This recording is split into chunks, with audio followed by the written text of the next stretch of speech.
ஆபீஸ்க்கு ரெடி ஆயிட்டு இருந்த பெரிய பொண்ணு அஞ்சலி கிட்ட வசந்தா அம்மா வந்தாங்க. அம்மா, டாடி எனக்காக வெயிட் பண்றாராமா? ஆமாம்மா. ஆமா, எங்க உன் தங்கச்சி அக்ஷரா? அவ இப்பதாம்மா குளிக்கவே போயிருக்கா. அவ குளிச்சுட்டு வர நேரம் ஆகும். நான் தான் ரெடி ஆயிட்டேல. தங்கச்சி வர வரைக்கும் நான் அப்பா கூட ஹால்ல உட்காந்து பேசிக்கிட்டு இருக்கேம்மா. சரிம்மா அஞ்சலி, நீ வந்துரு அப்படி சொல்லிட்டு வசந்தா அம்மா அங்க இருந்து போயிட்டாங்க. அஞ்சலி ரெடி ஆகி ஹால்ல உட்காந்துட்டு இருந்த அவங்க அப்பா சத்யநாராயணன் கிட்ட வந்தா. டாடி சொல்லுங்க டாடி, ராத்திரி ஏதோ என்கிட்ட பேசணும்னு சொன்னீங்களே, என்ன விஷயம் அது? தங்கச்சி அக்ஷரா எங்கம்மா இருக்கா? அப்பா, தங்கச்சி குளிக்க போயிருக்கா. வரதுக்கு கொஞ்சம் நேரம் ஆகும்பா. அது வரைக்கும் என் கூட பேசிட்டு இருங்க. அம்மா, எனக்கும் அப்பாக்கும் டிஃபன் எடுத்துட்டு வாங்கம்மா. 2 பேரும் பேசிக்கிட்டே சாப்பிடுறோம். அப்பா ஒன்னாவே சாப்பிடலாம்ப்பா அப்படின்னு சொன்னோன்னா வசந்தா தோசை சட்னி எடுத்துக்கிட்டு அஞ்சலிக்கும் அவங்க அப்பாக்கும் கொடுத்தாங்க பிளேட்ல. அஞ்சலி அதை ரொம்பவும் சந்தோஷமா சாப்பிட்டுக்கிட்டு இருந்தா. அஞ்சலி, உனக்கு ஒரு இடம் வந்திருக்குமா, நல்ல இடமா இருக்கு. 2 நாள்ல உன்னை பொண்ணு பாக்குறதுக்கு அவங்க இங்க வருவாங்கம்மா. உன்கிட்ட சொல்லிடுறேன் முன்னாடியே. அப்பா, நான் வருண்னு ஒருத்தரை காதலிக்கிறேன். அவரை தான் கல்யாணம் பண்ணிக்கணும்னு நினைக்கிறேன். எப்படியும் நீங்க என் கல்யாணத்துக்கு வர மாட்டீங்க. அதனால நான் கல்யாணம் ஆகுற வரைக்கும் இங்க பேட் கெஸ்டா இருக்கேன். போதுமா? அப்புறம் மம்மி, தோசை சூப்பரா இருந்தது அப்படின்னு சொல்லிட்டு அஞ்சலி அவ ரூம்குள்ள போயிட்டா. வசந்தா அம்மாவும் எதுவும் பேசாம அமைதியா இருந்தாங்க. நாராயணனுக்கு என்னடா இவ இப்படி பேசிட்டாலேன்னுட்டு ஷாக்கா இருந்தது. அதுக்கப்புறம் வசந்தா அம்மா அமைதியா அங்கிருந்து கிச்சனுக்குள்ள போயிட்டாங்க. சின்ன பொண்ணு அக்ஷரா காலேஜுக்கு போக ரெடி ஆகி அவங்க அப்பா முன்னாடி வந்து நின்னா. அவங்க அப்பா கிட்ட பேசணும்னு நினைச்சா. நாராயணன் அக்ஷரா கிட்ட ஒன்னு கேட்டாரு. அப்பா, என் கல்யாணம் உங்க இஷ்டம்தான். நீங்க கல்யாணம் பண்ணி வைக்கணும்னு நினைக்கிறீங்கன்னா நான் கழுத்தை நீட்டுறேன். தாலி கட்டட்டும், அதுக்கப்புறம் மாமியார் வீட்டுக்கு சந்தோஷமா போறேன்ப்பா அப்படின்னு அக்ஷரா சொன்னதோ நாராயணருக்கு ரொம்பவும் சந்தோஷமா இருந்தது. கிச்சன்ல இருந்து தோசை எடுத்துக்கிட்டு வந்தாங்க வசந்தா அம்மா. அக்ஷரா சொன்னதை நினைச்சு அவங்களும் சந்தோஷப்பட்டாங்க. அஞ்சலியோட லவ் மேரேஜ் பத்தி வசந்தா அம்மா அக்ஷரா கிட்ட சொன்னாங்க. அதுக்கு அக்ஷரா, அம்மா எனக்கு லவ் மேரேஜ்லாம் பிடிக்காது. அப்பா, இன்னைக்கே பொண்ணு பார்க்க வரதா இருந்தா கூட சொல்லுங்க, நான் போய் ரெடி ஆயிட்டு வரேன் அப்படி சொல்லிட்டு காலேஜ்க்கு கிளம்பி போயிட்டா அக்ஷரா. தோசை சாப்பிட்டுட்டு போனா. அதுக்கப்புறமா நேரம் ஆச்சு. சாயந்தரம் ஆனதும் அக்காவும் தங்கச்சியும் டைனிங் டேபிள்ல உட்காந்துட்டு சிக்கன் பிரியாணி சாப்பிட்றதுக்கு ரொம்பவும் ஆவலா இருந்தாங்க. அக்கா, இப்ப எதுக்குக்கா பிரியாணி எல்லாம் போட்டு என்ன கவுக்குற? என்ன விஷயம்? அரேஞ்ச் மேரேஜ் பண்ண போறேன்னு எதுக்காக அம்மா அப்பா கிட்ட சொன்ன அக்ஷரா? எனக்கு அரேஞ்ச் மேரேஜ் தான் பிடிக்கும், அதனாலதான் அம்மா அப்பா கிட்ட அப்படி சொன்னேன். இதுல என்ன இருக்கு? லவ் மேரேஜ் பண்ணிக்கோ அக்ஷரா. லைஃப் அப்பதான் இன்ட்ரெஸ்டிங்கா இருக்கும். நீயும் உன் கணவரும் மட்டும்தான் இருப்பீங்க. யாரும் உங்க குறுக்க வர மாட்டாங்க. லைஃபும் நல்லா இருக்கும். லவ் மேரேஜ்லாம் வேண்டாங்க்கா, நான் அரேஞ்ச் மேரேஜே பண்ணிக்கிறேன். லவ் மேரேஜ்லாம் யாரு பண்ணுவா? எனக்கு என்னவோ அது நல்லா இருக்காதுன்னு தோணுது. வேண்டாமே. எப்படி சொன்னா உனக்கு புரிய வைக்க முடியும்னு தெரியல. அக்கா, இனிமேல் லவ் மேரேஜ் பத்தி பேசுறதா இருந்தா எதுவும் வேண்டாக்கா. வேணும்னா இப்ப பிரியாணி சாப்பிட்றேன். நீ சாப்பிட விடாம பண்ணனா இங்க இருந்து எந்திரிச்சு போயிடுவேன். இந்த டாபிக்கே வேண்டாம். உன்னோட இஷ்டம் தங்கச்சி, சாப்பிடு, வயிறு நிறைய சாப்பிடு அப்படின்னு சொல்லிட்டு அஞ்சலியும் சாப்பிட ஆரம்பிச்சா. சோஃபால ரொம்ப திகிலா உட்காந்துட்டு இருந்த கணவர் நாராயணன் கிட்ட வசந்தா அம்மா வந்து பேசினாங்க. என்னங்க, நேரம் ஆகுதுங்க, சாப்பாடு சாப்பிடணும்ல, முதல்ல வந்து சாப்பிடுங்க வாங்க. என்னவோ வசந்தா, எனக்கு சாப்பிடவே பிடிக்கல. பெரிய பொண்ணு அஞ்சலி வந்து காதலிக்கிறேன்னு சொன்னதும் எதுவுமே ஓடல என் மண்டையில. ரொம்ப கோவமா வருது. ஆமா, சின்ன பொண்ணு அக்ஷரா நம்ம பாக்குற இடத்தையே கல்யாணம் பண்ணிக்கிறேன்னு சொல்லிட்டால, அப்புறம் என்னங்க? அதனாலதான் என் இதயம் இன்னும் வெடிக்காம இருக்கு. என்னங்க, அப்படிலாம் எதுவும் பேசாதீங்க. வாங்க வந்து சாப்பிடலாம் வாங்க அப்படி சொல்லிட்டு கணவர் நாராயணனுக்கு சாப்பாடு பரிமாறினாங்க வசந்தாமா. அதுக்கப்புறமா அஞ்சலி சாஃப்ட்வேர் கம்பெனில இறங்கி உடனே வருணுக்கு கால் பண்ணா. ஒரே நிமிஷத்துல வருண் சிரிச்சுக்கிட்டே அங்க வந்தான். வருண், நம்ம இன்னும் லேட் பண்ண வேண்டாம், கல்யாணம் பண்ணிக்கலாம். வீட்டுல உங்களை பத்தி நான் சொல்லிட்டேன், எப்படியும் ஒத்துக்க மாட்டாங்க, நம்மளே கல்யாணம் பண்ணிக்கலாங்க. எங்க அப்பா மாதிரியே உங்க அப்பா கூட எனக்கு பொண்ணே பிறக்கலன்னுட்டு நான் நினைச்சுக்கிறேன். வீட்டை விட்டு வெளியே போன்னுட்டு சொன்னாரா என்ன? ஓஹோ, அங்கிள் உன்னை வீட்டை விட்டு அனுப்பிட்டாரா என்ன? நல்லதுதான். யாரும் நம்ம கூட இருக்க வேண்டாம், நம்ம தனியாவே இருப்போம். ஒரு வீடு எடுத்து தங்குவோம். எப்ப கல்யாணம் பண்ணிக்கலாம் நீயே சொல்லு வருண், சீக்கிரம் சொல்லு. ஆனா நம்ம பாட்டுக்கு தனியா நம்ம வாழ்க்கைய வாழ ஆரம்பிக்கலாம், யாரும் வேண்டாம். அஞ்சலி, நீ சரின்னு சொன்னா இப்பவே 2 பேரும் ரெஜிஸ்டர் ஆபீஸ்க்கு போய் கல்யாணம் பண்ணிக்கலாம். வீடு எடுத்து தங்கலாம். நீ சொன்ன மாதிரியே நம்ம தனியாவே இருந்துக்கலாம். நமக்கு யாரும் வேணாம். நீ இப்பவே சரின்னு சொல்லு. சரி வருண், அப்பனா நான் பியூட்டி பார்லருக்கு போய் கல்யாண பொண்ணு மாதிரி அழகா ரெடி ஆயிட்டு வரேன். நீ ரெஜிஸ்டர் ஆஃபீஸ்லேயே வெயிட் பண்ணு, நான் அங்கே வந்துடுறேன் வருண். சரி அஞ்சலி, நான் வந்துடுறேன் அப்படின்னு வருண் சொன்னதுக்கு அப்புறமா அஞ்சலி உடனே பியூட்டி பார்லருக்கு போனா. கல்யாண பொண்ணு மாதிரி அழகாக ரெடி ஆகி ரெஜிஸ்டர் ஆஃபீஸ்க்கு வந்தா அஞ்சலி. வருணுக்கு அஞ்சலியை அன்றைக்கி ரொம்ப பிடிச்சிருந்தது. 2 பேரும் ரெஜிஸ்டர் ஆஃபீஸ்லேயே கல்யாணம் பண்ணிக்கிட்டாங்க. அதுக்கப்புறம் ஒரு வீடு எடுத்து தங்கவும் ஆரம்பித்தாங்க. சாயந்தரம் அன்றைக்கி அவங்க வீட்டில் அக்ஷராவை பொண்ணு பார்க்க வந்திருந்தாங்க. பிரகாஷ் இருந்தார். பிரகாஷோட அம்மா மஞ்சுளா, அப்பா சரவணனும் இருந்தார். பிரகாஷும் அக்ஷராவும் ஒருத்தரை பார்த்துக்கிட்டாங்க. பிரகாஷ் டீச்சராக வேலை செய்கிறாரு. சமந்தி, பொண்ணுக்கும் பையனுக்கும் ஒருத்தர் பிடிச்சிக்கிறதுன்னு நினைக்கிறேன். என்னங்க? என்ன சொல்ல விடு மஞ்சுளா.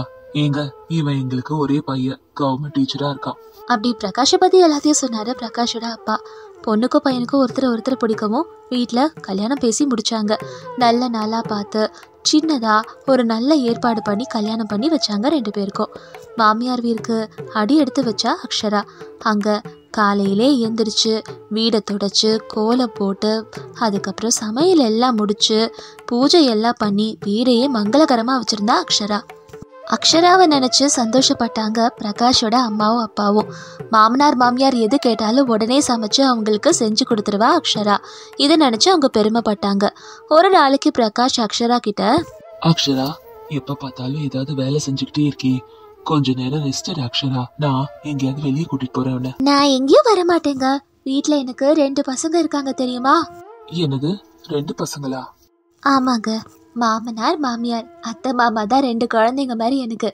மாமா என்னவோ பேங்க்ல வேலை செஞ்சு ரிட்டையர் ஆயிட்டாரு. சின்ன குழந்தை மாதிரி தான் இப்போ அவரு.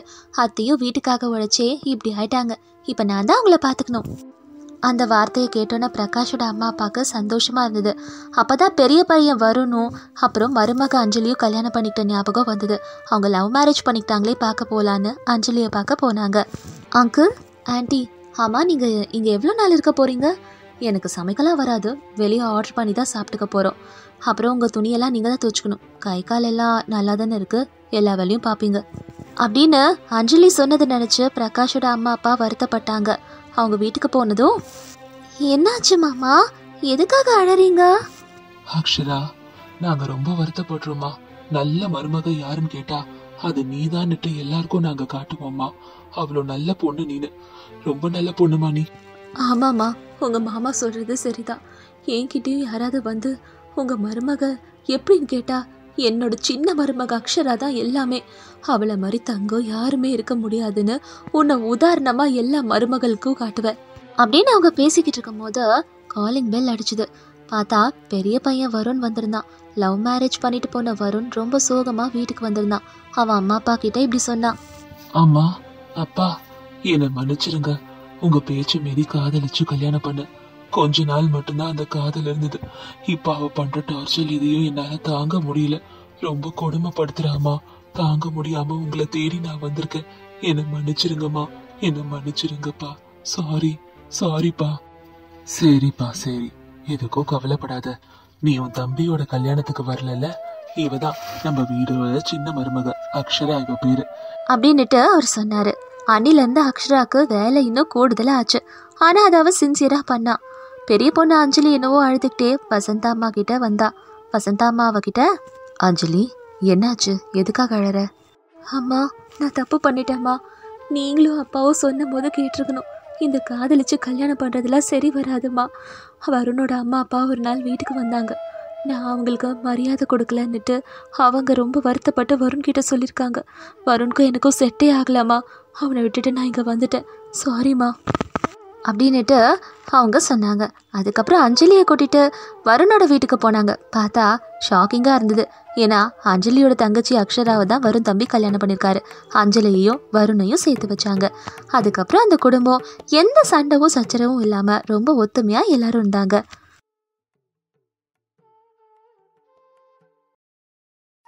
கஷ்டப்பட்டு பெரிய வியாபாரியா ஆன சாரங்கபாணிக்கு சொத்து எல்லாம் நல்லா இருக்கு, காசும் நல்லா இருக்கு. ஆனால் அவர் சரியான ஜோசிய பைத்தியம். எல்லாத்துக்கும் ஜோசியம்னு இருப்பார். ஜோசியர் என்ன சொல்கிறாரோ அதை தான் கேட்பாரு. சாரங்கபாணி ஜாதகப்படி அவரோட சின்ன பொண்ணு அஞ்சலியை அவர் 20 வருஷம் பிரிஞ்சிருக்கணும். அப்படி பிரிஞ்சிருந்தாதான் அவருக்கு நல்லது. இதே விஷயத்த அவரோட மனைவி சௌபாக்கியத்துக்கிட்ட சொல்லும் போது அவங்க, ஐயோ, ஏங்க அப்படிலாம் சொல்றீங்க? அஞ்சலியை என்கிட்ட இருந்து தூரமா பிரிச்சிடாதீங்க.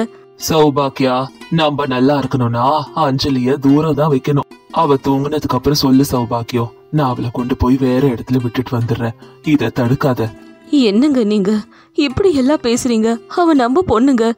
நான் சரியான பணக்கார பைத்தியம், உனக்கு அது தெரியும்ல. ஜோசியத்தை நான் முழுசா நம்புறேன், அதுதான் வாழ்க்கை. என்னாலலாம் இப்படி இருக்க முடியாது. அவளை கொண்டு போய் விட்டுடுறேன். பணத்துக்காக நான் என்ன வேணா செய்வேன் சௌபாக்கியம். ஏங்க அப்படிலாம் சொல்லாதீங்க. இங்க பாரு சௌபாக்கியம், உனக்கு பொண்ணுதான் முக்கியம்னா என்ன விட்டுடு. இல்ல நான் முக்கியம்னா உன் பொண்ணை என்கிட்ட கொடு, நான் அவளை கொண்டு போய் விட்டுடுறேன். இந்த மாதிரி இருக்காத. யார் வேணும்னு நீயே முடிவு பண்ணு. ஏங்க எனக்கு 2 பேருமே வேணுங்க. இங்க பாரு சௌபாக்கியம், நான் சொல்ல வேண்டியதை சொல்லிட்டேன். என் பேச்சு கேட்டினா நம்ம வாழ்க்கையில முன்னேறலாம். இல்ல உன் பொண்ணு இங்க இருந்தாருன்னா தரித்திரம் தான் நடக்கும். அப்படி சொல்லிட்டு கார்ல இருந்து போயிட்டாரு சாரங்கபாணி. ஆனா சௌபாக்கியம் மட்டும் அழுதுகிட்டே இருந்தாங்க. வீட்டோட ஒரு சின்ன பகுதியில உட்காந்துக்கிட்டு இருந்தாங்க. 10 வயசு அமிர்தாவும் அதுக்கப்புறம் 6 வயசு அஞ்சலியும். அக்கா தங்கச்சிங்க விளையாடிட்டு இருக்கும் போது அதை பார்த்தாங்க சௌபாக்கியம். அவங்க 2 பேரும் கொஞ்சி விளையாடுறது, சந்தோஷமா இருக்கிறத பாக்குறதுக்கே சௌபாக்கியம்க்கு நிறைவா இருந்தது. ஆனா அஞ்சலியை பிரிக்க போறோமே நினைச்சு அவங்க ரொம்பவும் அழுதுகிட்டு இருந்தாங்க. அன்னைக்கு ராத்திரி அஞ்சலி நல்லா தூங்கினதுக்கு அப்புறமா சாரங்கபாணி அஞ்சலியை கார்ல தூங்க வச்சுட்டு கர்ஜிப்பள்ளின்ற ஒரு கிராமத்துக்கு போனாரு. அங்க ஒரு மண் வீடு முன்னாடி அஞ்சலிய போட்டாரு சாரங்கபாணி. அஞ்சலி கண்ணை திறந்து, டாடி நம்ம எங்க வந்திருக்கோம்? இனிமேல் என்ன டேடின்லாம் கூப்பிடாத. நீ என் பொண்ணு இல்ல, அமிர்தா மட்டும்தான் என் பொண்ணு. இதோ இந்த வீட்ல இருந்து யாராவது வருவாங்க, அவங்க தான் உன்னோட அம்மா அப்பா. அவங்க தான் நீ அம்மா அப்பான்னு கூப்பிடணும். நான் இப்படி பண்ணதை யார்கிட்டயும் சொல்லக்கூடாது. அப்படி சொன்னா உங்க அம்மாவை நான் கொன்னுடுவேன். அதுக்கப்புறம் உன் இஷ்டம். அதை கேட்டோன்னு அஞ்சலி அழுதுகிட்டே, டாடி நான் யார்கிட்டயும் சொல்ல மாட்டேன். அம்மா நல்லா இருக்கணும், நீங்க நல்லா இருக்கணும், அக்காவும் நல்லா இருக்கணும் டாடி அப்படி சொல்லிட்டு அஞ்சலி ஓன்னு அழுதுகிட்டு இருந்தா. குழந்தை இப்படி அழறாளேன்ற பரிதாபம் கூட இல்லாம சாரங்கபாணி அஞ்சலியை அங்கேயே விட்டுட்டு அவர் பாட்டுக்கு கார்ல கிளம்பி போயிட்டாரு. அஞ்சலி பாவம் அந்த ராத்திரி முழுக்க அழுதுகிட்டே அங்கேயே படுத்துக்கிட்டு இருந்தா. அடுத்த நாள் காலையில விடிஞ்சதும் அமிர்தா எழுந்தா. அவ பக்கத்துல அவ தங்கச்சி அஞ்சலி இல்லாததை பார்த்து பதறி போன அமிர்தா கிச்சனுக்குள்ள அவங்க அம்மா இருந்ததை பார்த்தா. உடனே அவ அவங்க அம்மா இருக்கிற இடத்துக்கு வந்தா. அம்மா அம்மா எங்கம்மா? அஞ்சலிய காணவே காணுமே, எங்க இருக்கா? அந்த லான்ல உங்க அப்பா உட்காந்துட்டு இருக்காருல்ல, அவர்கிட்ட போய் கேளு. அஞ்சலி பத்தி எனக்கு தெரியாது அப்படி சொன்ன அமிர்தா லான்ல உட்காந்துட்டு இருந்த சாரங்கபாணி கிட்ட போனா. அப்பா அஞ்சலி எங்கப்பா இருக்கா? அமிர்தா, நான் உன்கிட்ட ஒரு உண்மை சொல்றேன். நீ எப்பயுமே அஞ்சலிய பத்தி யார்கிட்டயும் கேட்க கூடாது. என்ன உண்மை டாடி? அமிர்தா, அஞ்சலி உன்னோட சொந்த தங்கச்சி கிடையாது. அவ நல்லவளோ இல்ல. நான் ஏதோ பாவப்பட்டு அவளை வளர்த்தேன். ஆனா அவ திருட்டுத்தனத்தை கத்துக்கிட்டா. அதான் அவங்க சொந்த அம்மா அப்பா கிட்டே கொண்டு போய் அவளை விட்டுட்டேன். இனிமேல் நீனு அஞ்சலி பத்தி கேட்கவே கூடாது. ஓ அஞ்சலி திருடியா? சரி டாடி, இனிமேல் அஞ்சலி பத்தி உங்ககிட்ட எதுவும் கேட்க மாட்டேன் அப்படி சொல்லிட்டு அமிர்தா அங்கிருந்து அவளோட ரூம்குள்ள போயிட்டா. மண் வீட்டு வாசல்ல தூங்கிட்டு இருந்த அஞ்சலிய பார்த்தாங்க தர்மண்ணாவும் ரத்னமும். அஞ்சலிய பார்த்ததும் அவங்க இப்படி நினைச்சாங்க, ஏங்க இந்த சின்ன பொண்ணு இங்க வந்து படுத்திருக்கா பாத்தீங்களா? ஆமா, இந்த குழந்தை யாருதுன்னே தெரியலையே. சின்ன பொண்ணு, ஐயோ பாவம், இங்க வந்து படுத்திருக்கா. எப்ப வந்து படுத்தானே தெரியல. ரத்னம், அந்த பொண்ணை கொஞ்சம் எழுப்பு, அவள் பாவமா இருக்கு பாரு அப்படி ரத்னம் அஞ்சலிய எழுப்புனாங்க. அஞ்சலி கண்ணு திறந்ததும் அவ எதிர்க்க இருந்த ரத்னத்தையும் தர்மையாவையும் பார்த்தா. அஞ்சலிக்கு அப்பதான் ராத்திரி நடந்த எல்லாமே அவளுக்கு ஞாபகம் வந்தது. பாக்குறதுக்கு கொஞ்சம் பெரிய இடத்த பொண்ணு மாதிரி இருக்கியேம்மா. ஆமா, யாரு நீனு? எப்ப வந்து இங்க படுத்த? யாரு உன்னோட அம்மா அப்பா? யாரு வந்து உன்னை இங்க விட்டது? யாருமா நீனு சொல்லு, நான் கொண்டு போய் விட்டுடுறேன். அது வந்து நான் ஒரு அனாதை. நான் பிறந்து வளர்ந்தது எல்லாம் ஒரு ஆசிரமத்தில் தான். நேற்று என்னோட பிறந்த நாளை கொண்டாடுறேன்னுட்டு சொன்னாங்க. அதுக்கப்புறம் இப்போ கண்ணை திறந்து பார்த்தா இங்கே இருக்கேன். இது மட்டும்தான் எனக்கு ஞாபகம் இருக்குது. நான் இங்கேயே உங்கள் கூட இருக்கேன். எனக்கு 2 வேளை சாப்பாடு கொடுங்க போதும். நான் ஏதாவது வேலை செஞ்சு தரேன் உங்களுக்கு. இது போதும் எனக்கு அப்படின்னு அஞ்சலி சொன்ன ரத்னமும் தர்மண்ணாவும் அவ பாவம் குழந்தைன்னுட்டு அவளை அவங்க குழந்தை மாதிரி வளர்க்க ஆரம்பிச்சாங்க. அஞ்சலி அதுக்கப்புறம் அவங்களோட சொந்த குழந்தையாவே மாறினா. அவளை பொண்ணு மாதிரி ரொம்ப நல்லா பார்த்துக்கிட்டாங்க தர்மண்ணாவும் ரத்னமும். அப்படியே சில வருடங்கள் போச்சு. சாரங்கபாணி கிட்ட வளர்ந்த அமிர்தா இப்போ கல்யாண வயசுக்கு வந்துட்டா. நல்ல ஒரு பணக்கார வாழ்க்கையை வாழ்ந்து என்ஜாய் பண்ணிக்கிட்டு இருந்தா ரிச் அமிர்தா. ரொம்ப மாடர்ன் ட்ரெஸ், காஸ்ட்லியான ட்ரெஸ், அப்புறம் டொனேஷன் கொடுத்து காலேஜ் சீட்டு, பயங்கர காஸ்ட்லியான காரில் தான் போவா. ஆனால் ஏழை அஞ்சலி மட்டும் ஏதோ ஒரு ட்ரெஸ்ஸை போட்டுக்கிட்டு சைக்கிள் ஓட்டிக்கிட்டு தான் ஒரு கவர்மெண்ட் காலேஜில் போய் படிச்சுக்கிட்டு வந்துக்கிட்டு இருந்தா. ரிச் அமிர்தாவுக்கு அவளுக்குன்னு சொந்தமாக ஒரு ஸ்விம்மிங் பூலே இருக்கு. அதில் அவள் ஸ்விம் பண்ணி என்ஜாய் பண்ணுவா. ஆனால் அஞ்சலி அங்கங்கே இருக்க நதியில் தான் காலை விட்டு என்ஜாய் பண்ணுவா. ரிச் அமிர்தா அவள் வீட்டில் இருக்க காஸ்ட்லி டைனிங் டேபிளில் உட்காந்து பிடிச்ச எல்லாத்தையும் ஆர்டர் பண்ணி சாப்பிட்டுட்டு இருப்பா. ஆனால் அஞ்சலி மட்டும் அவங்க வீட்டில் ஒரு தரையில் உட்காந்து சாப்பிடுவா. ஒரு நாளைக்கு ரிச் அமிர்தா மாடல் முகேஷ் அவங்க அப்பா கிட்ட கூட்டிகிட்டு வந்தா. டாடி, இவரு... அது எப்படி பேபி தெரியாம இருக்கும்? இவர் தானே மாடல் முகேஷ். எஸ் அங்கிள், நான் நார்மலான மாடல் முகேஷ் இல்ல, தி ஃபேமஸ் மாடல் முகேஷ். உங்களுக்கு எப்படி தெரியாம இருக்கும்? என்ன? ஆமா ஆமாப்பா, அது எப்படி தெரியாம இருக்கும்? சரி சௌபாக்கியம், 2 காஃபி எடுத்துட்டு வாங்க. ரிச் அமிர்தாவும் முகேஷும் உட்கார்ந்தாங்க. சௌபாக்கியம் அவங்களுக்காக 2 காஃபி எடுத்துட்டு வந்தாங்க. முகேஷும் அமிர்தாவும் அந்த காஃபியை குடிச்சாங்க. முகேஷ், உங்க அப்பா முகுந்தராவ் எப்படி இருக்காரு? Yes, he is fine uncle. Daddy, நானும் முகேஷும் காதலிக்கிறோம், கல்யாணம் கூட பண்ணலாம்னு நினைக்கிறோம். நீங்க என்ன நினைக்கிறீங்க? அப்படின்னு அமிர்தா சொன்ன உடனே சாரங்கபாணி ரொம்பவும் சந்தோஷப்பட்டாரு. ரொம்ப நல்ல விஷயம் சொல்லிருக்கீங்க. 2 பேருக்கும் நானே சந்தோஷமா கல்யாணம் பண்ணி வைக்கிறேன். முகுந்தராவை எனக்கு கொஞ்ச நாளா தெரியும். அவரு நல்ல பணக்காரரு, நல்ல இடமா தான் பிடிச்சிருக்க அமிர்தா. சீக்கிரமாவே நல்ல தேதி பார்க்கலாம். ஏங்க, முகேஷ் மேல நிறைய அஃபேர்ஸ் இருக்கு, கேசஸ் இருக்கு, இதெல்லாம் வேண்டாங்க. சௌபாக்கியம், நான் உன்கிட்ட காஃபி கேட்டேன். என்ன அபிப்பிராயம்ன்றத உன்கிட்ட நான் கேட்கவே இல்ல. முதல்ல இங்க இருந்து போ. அம்மா, உங்ககிட்ட எந்த அபிப்பிராயத்தையும் நான் கேட்கவே இல்லைம்மா. எப்போ நான் எது பண்ணாலும் ஏதாவது சொல்லுவீங்களா? நான் என் அப்பா கிட்ட மட்டும் தான் கேட்குறேன். நான் என் அப்பா கிட்ட பேசணும், நீங்கள் கொஞ்சம் உள்ளே போறீங்களா அப்படின்னு அமிர்தா சொன்னோன்னா சௌபாக்கியம் உள்ளே போயிட்டாங்க. அமிர்தா, முகேஷ், அதுக்கப்புறமா சாரங்கபாணி 3 பேரும் அமிர்தா முகேஷோட கல்யாணத்தை பற்றி பேசிட்டு இருந்தாங்க. அதே நேரத்தில் தர்மண்ணா ரத்னமும் உட்காந்து அஞ்சலியோட கல்யாணத்தை பற்றி பேசிக்கிட்டு இருக்கும்போது சூப்பர் மார்க்கெட்டில் வேலை செய்கிற வருண் அவனோட அப்பா சுதர்ஷனையும் அம்மா கலாவதியும் கூட்டிட்டு அவங்க வீட்டுக்கு வந்தான். அவங்கள பார்த்தோன்னே நமஸ்காரம் செஞ்சுட்டு அவங்கள உட்கார வச்சாங்க தர்மண்ணாவும் ரத்னமும். அவங்க கிட்ட இப்படி கேட்டாங்க. யாருங்க நீங்க?